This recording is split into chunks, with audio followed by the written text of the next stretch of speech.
Ketika kamu mengalami kanker itu kan sebenarnya usaha juga sedang berjalan. And then you are the boss, you are the entrepreneur, you are the soul of this company gitu. Dan ketika kamu harus tiba-tiba cancer itu ada dampaknya nggak ke bisnis? Jadi waktu itu dulu kan saya it's a small business ya sebenarnya. Jadi semua tuh banyak yang kita kerjain hands on kan. Dan dari cancer itu saya belajar untuk mendelegate, menciptakan sistem semua. So in a way sebenarnya cancer itu it's just so life changing ya. Semua cara kita hidup itu tuh harus dirubah. Bahkan dalam menjalankan bisnis saya mesti berpikir gitu. Oke, saya nggak bisa ngejalanin bisnis aja gitu. Tapi bisnis saya juga harus jalan kalau saya half dead. Saya harus mikirin, karena orang kerja di situ banyak, ada yang bertahun-tahun kerja di situ yang dia benar-benar hidupnya bergantung dari bisnis itu, dan saya punya keluarga juga, jadi kita mesti mikir bisnis itu gimana caranya sustainable ke depan gitu. Thankfully at least bisa sekarang bisa kembali lagi beraktivitas, bisnis juga bisa jalan, dan bahkan juga ada bisnis-bisnis baru lainnya nih. Oke, jadi ini ada pertanyaan-pertanyaan yang harus dijawab dengan cepat tanpa mikir panjang. Pertanyaan pertama, kalau tidak menjadi pengusaha saya mau jadi forest ranger. Jajanan pinggir jalan yang paling saya suka adalah cilok. Saya paling takut kalau istri saya ngambek. I'm serious. Serius. Oke. Emang kalau ngambek biasanya ngapain? Dia ngambek diem aja, itu tuh saya langsung takut gitu. Padahal saya sebenarnya rock climbing, saya nggak takut ketinggian, saya nggak takut apa-apa. Tapi kalau saya ngambek saya takut langsung. Itu melebihi rasa takut lainnya. Oke. Yang keempat, orang tidak tahu kalau saya. Orang nggak tahu kalau saya mostly dia nggak tahu kalau saya cancer survivor yang tadi semua, dan saya dulu pernah gendut, overweight gitu. Most people nggak tahu sih. They just see me as it is now. Dia pikir I never went through such journey. Iya. Tapi ternyata ada banyak hal yang sudah kamu lalui dalam hidup ini ya. Oke, terakhir, saya pernah menangis karena? Saya pernah menangis karena saya bertanya-tanya kenapa saya kayak gini gitu waktu itu. Dan cuma saya sadar bahwa yang saya alamin ini tuh bukan punishment dari apapun gitu. Maybe you're just unlucky gitu.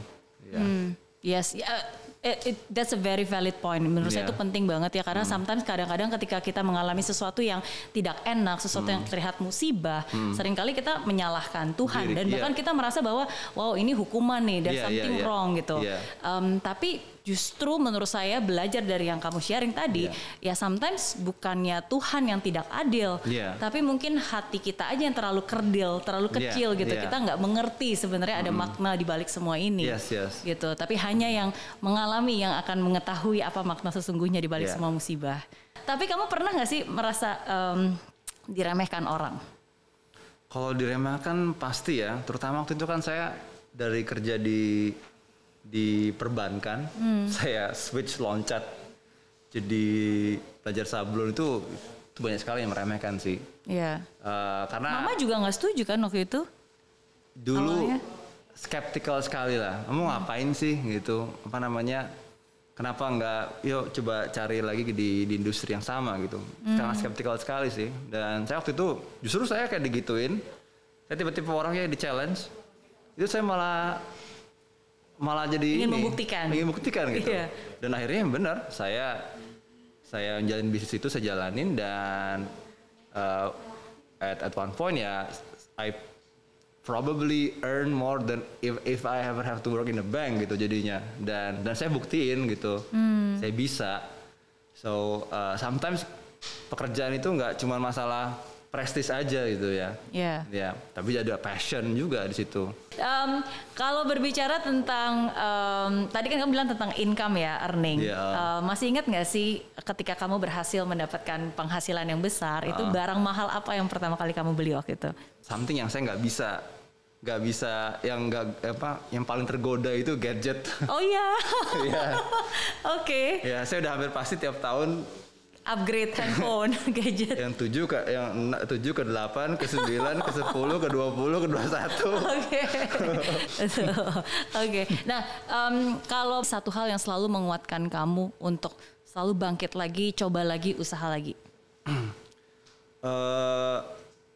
Mungkin saya sih setiap kali kayak saya pernah kejadian seperti ini itu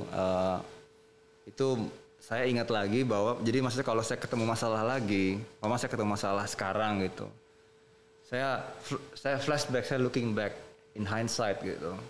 Saya pernah lewatin ini, I've been through many things itu. Jadi saya harus masalah baru apapun ya saya harus kuat gitu. Dengan banyak kesulitan yang pernah kamu alami, menyesal nggak sih bahwa itu pernah terjadi? Itu pertanyaan tough question itu.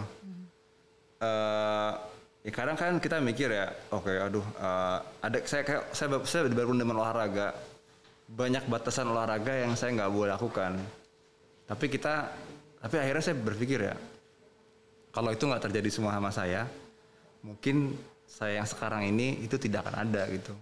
Mungkin saya nggak conscious terhadap kesehatan, mungkin saya jadi spirit saya buat membangun usaha mungkin malah jadi nggak terlalu tinggi gitu, ngerti nggak?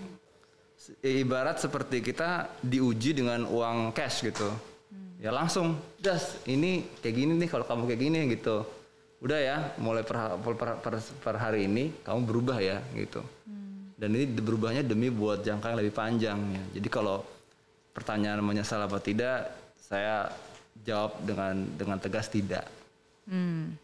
Because every pain has its purpose. Yes, setiap musibah, setiap masalah, apapun itu pasti selalu ada makna. Iya, benar. Iya, oke.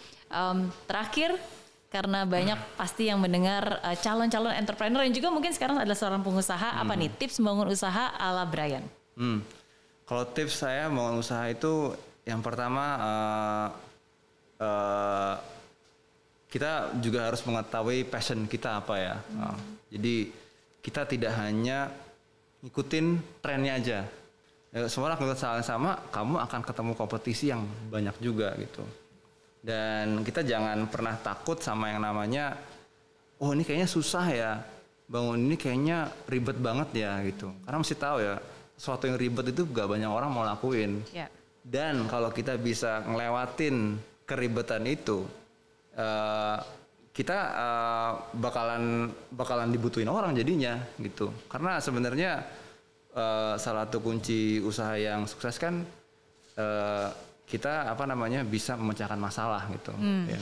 Sometimes kadang-kadang ya kita juga harus mau berproses ya. Yeah. Karena kalau hanya mau melakukan hal yang mudah aja ya hidup kita akan susah. Benar, gitu. Tapi kalau kita mau tetap melakukan hal yang susah, tetap melakukan hal yang ribet, akhirnya ya kita bisa bertumbuh dan akhirnya mendapatkan kesuksesan yang sesungguhnya. Salam buat istri, jaga kesehatan pastinya, jangan terlalu capek ya. Ntar kapan-kapan kita ngopi-ngopi bareng juga. Oke. Ya, dan banyak banget pembelajaran yang saya dapatkan dari seorang Brian. Memang hidup yang terlihat indah bisa berbalik 180 derajat. Harus mulai lagi dari bawah dan jadi terasa berat. Yang terjadi bukan untuk dipendam, bukan juga untuk dijadikan kambing hitam. Ingat, selalu ada hikmah dari setiap musibah, meski menjalaninya tidak mudah. Jangan berhenti, apapun yang dihadapi nanti tetap harus jalan meskipun perlahan. Tidak ada badai yang tidak bisa dilewati, makanya jangan pernah merasa sendiri. Ada banyak orang di kanan kiri dan ada Tuhan yang menyertai. Mulailah semangat hidup dari pagi hari, berdoa, lakukan hal yang produktif, dan kelak hidup akan terasa lebih berarti ketika Anda bisa memberikan dampak positif. Dari impossible, jadi I'm possible.